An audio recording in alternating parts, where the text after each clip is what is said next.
Di pagi Syawal yang hening, takbir bergema menyentuh nurani. Kita kembali pada fitrah diri,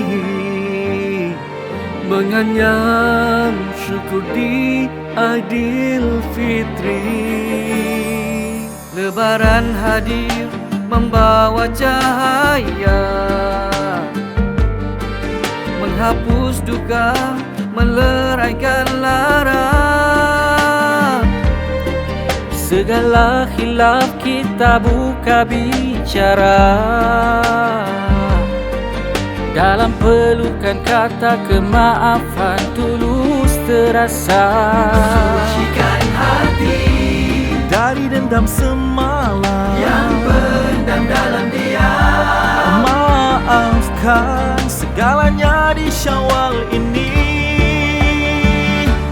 Andai langkah pernah tersasar jauh, andai tutur pernah melukakan lulu, Sematkan rasa kemaafan di jiwa, agar ceria kita di hari raya.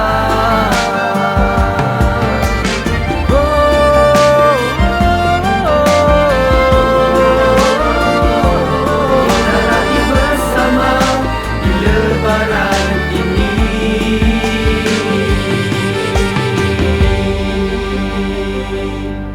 Lebaran hadir membawa cahaya,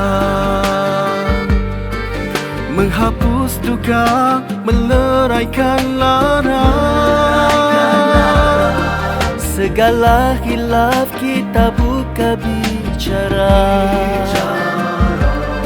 dalam pelukan kata kemaafan tulus terasa. Sucikan hati Dari dendam semalam yang pendam dalam diam. Maafkan segalanya di Syawal ini.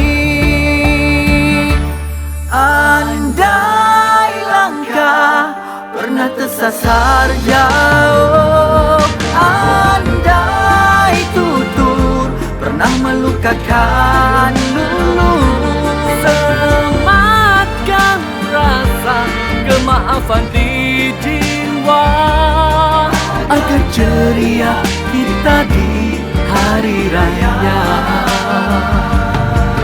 Lebaran ini biarlah menjadi saksi, hati yang bersih, jiwa yang suci, hati yang bersih, jiwa yang suci.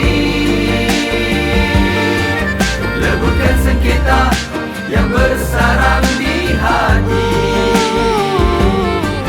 maafkan segala, tuluskan nurani. Salam kemaafan di Aidilfitri.